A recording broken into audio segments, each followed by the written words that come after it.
മായയ്ക്ക് എന്താണ് കൂടുതൽ വേദനിപ്പിക്കുന്നത് എന്ന് മനസ്സിലായില്ല. അമ്മയുടെ മരണമോ അല്ലെങ്കിൽ അച്ഛനും രണ്ടാനമ്മയും കാണിക്കുന്ന ക്രൂരത സഹിച്ചു ജീവിക്കേണ്ട അവസ്ഥയോ?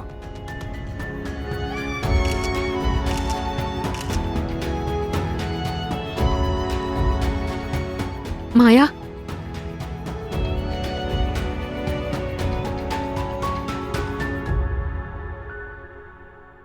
മമ്മ,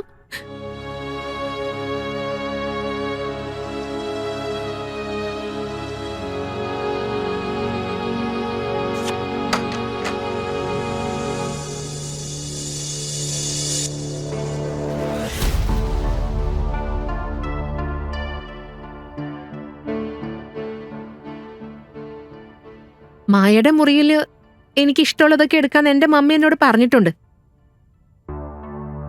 അതിന് നീയാരാ? ഞാൻ മൃദുല, നിന്റെ സ്റ്റെപ്പ് സിസ്റ്റർ. അയ്യോ, എന്റെ സ്റ്റെപ്പ് സിസ്റ്റർ അല്ല. എന്റെ ഫ്രണ്ട്സ് കേട്ട എന്നെ കളിയാക്കും. അതിനാൽ ഇന്നു മുതൽ ഞാൻ ഈ വീട്ടിലെ കൊച്ചു മുതലാളിയാ. നീ എന്റെ മെയ്ഡ്. ഓക്കെ? ഇപ്പൊ എന്റെ ആദ്യ ഓർഡർ കേൾക്ക്. ഈ ബോക്സ് തുറക്ക്. ഇതിൽ നിനക്കൊരു സർപ്രൈസ് ഉണ്ട്.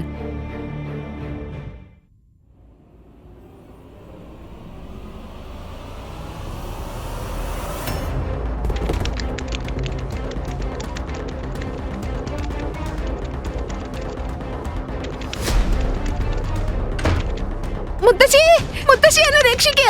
മുത്തശ്ശി, മുത്തശ്ശി എന്നെ രക്ഷിക്ക്. മുത്തശ്ശി എന്നെ രക്ഷിക്ക്. മുത്തശ്ശി,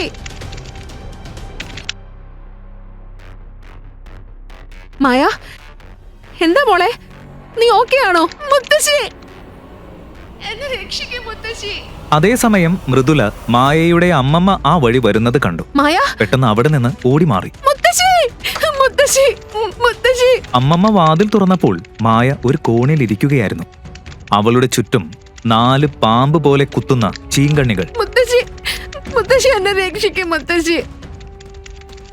മായ, മുത്തശ്ശി, മുത്തശ്ശി എന്നെ രക്ഷിക്കും. മുത്തശ്ശി, ഇവിടെ വാ, എന്റെ അടുത്തേക്ക് വാ.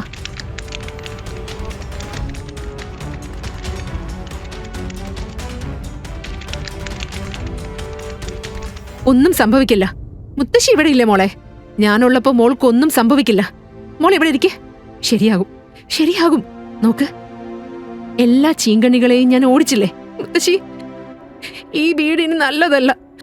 മോശ ആളുകളാ ഇവിടെ താമസിക്കുന്നത്. ഞാൻ ഇപ്പൊ തന്നെ മമ്മിയുടെ അടുത്തേക്ക് പോയാൽ നല്ലതായിരിക്കില്ലേ? അങ്ങനെ പറയരുത് മോളെ. അത് വളരെ മോശം കാര്യമാ. നിനക്കറിയോ? നീ വളരുമ്പോ ഒരു സ്ട്രോങ് ഗേൾ ആവും. അപ്പൊ മൃദുലയെ പോലെ നീ മറക്കും. ചീങ്കണ്ണികൾക്ക് പോലും നിന്നെ ഒന്നും ചെയ്യാൻ കഴിയില്ല. എന്റെ ധൈര്യശാലിയായ കുഞ്ഞ് മോളെ.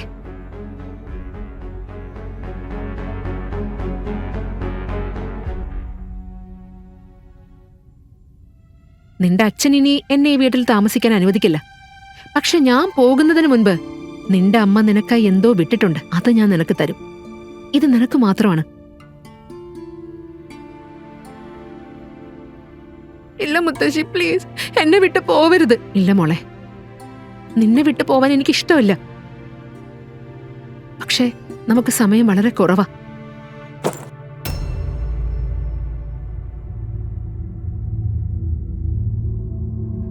നിങ്ങൾ ഇതുവരെ ചെയ്ത സേവനം മതിയായി. നിങ്ങളുടെ മയൂരി പോയി. ഇനി നിങ്ങളും പോയിക്കോ. മോനെ, ഇവളെ ഇങ്ങനൊരു അവസ്ഥയിൽ വിട്ട് ഞാൻ എങ്ങനെ പോകും? അവളുടെ അച്ഛനായ ഞാൻ ഇപ്പോഴും ജീവിച്ചിരിക്കുന്നുണ്ട്. അവളെക്കുറിച്ച് നിങ്ങൾക്ക് വിഷമമൊന്നും വേണ്ട. ഇവരുടെ സാധനങ്ങളെല്ലാം പാക്ക് ചെയ്യ്. മോനെ പ്ലീസ്. മുത്തശ്ശി, ഓ മുത്തശ്ശി. വേഗം പ്ലീസ്, വേഗം ആയിക്കോട്ടെ.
ഇപ്പോൾ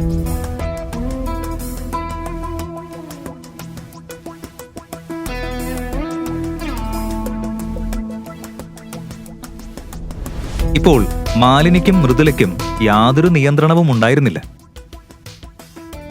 അവർ ശേഖരന്റെ പണം വെള്ളം പോലെ ചിലവഴിക്കാൻ തുടങ്ങി. മായയ്ക്ക് ആ വീട് നരകത്തേക്കാൾ മോശമായി. വീട്ടിലെ എല്ലാ ജോലികളും അവൾക്കായിരുന്നു. അവളുടെ അവസ്ഥ കണ്ടിട്ട് ജോലിക്കാർക്ക് പോലും അവളോട് സഹതാപമായിരുന്നു. ഭക്ഷണം കഴിക്കുന്ന സമയത്തും കത്തിക്കരിഞ്ഞ ചപ്പാത്തിയായിരുന്നു അവൾക്ക് കൊടുത്തത്.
പക്ഷേ മാലിനി അതിൽ നിർത്തിയില്ല. തന്റെ മകൾ മൃദുലയേക്കാൾ മായ വളരെ സുന്ദരിയാണെന്ന സത്യം മാലിനിയെ ഉള്ളിൽ നിന്ന് കുരുക്കിക്കൊണ്ടിരുന്നു. ആ അസൂയയിൽ നിന്ന് മാലിനി പിശാചിനെ പോലും ലജ്ജിപ്പിക്കുന്ന തരത്തിൽ ക്രൂരമായ ഒരു പ്ലാൻ ഒരുക്കി. മായയ്ക്ക് ഭക്ഷണത്തിന് ശേഷം പ്രത്യേക ഗുളികകൾ കൊടുക്കാൻ തുടങ്ങി. ചിലപ്പോൾ ചുവപ്പ്, ചിലപ്പോൾ മഞ്ഞ, പച്ച അല്ലെങ്കിൽ നീല. അതിയായി എണ്ണ ചേർത്ത് അവൾക്കായി വേറെ ഒരു ഭക്ഷണം തന്നെ തയ്യാറാക്കി കൊടുത്തു.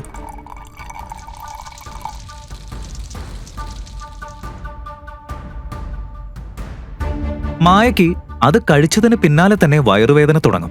പക്ഷേ അവൾ ഒരു വാക്ക് പോലും പറഞ്ഞാൽ കവിളുകൾ ചുവന്നു പോകും വരെ അവളെ അടിക്കും.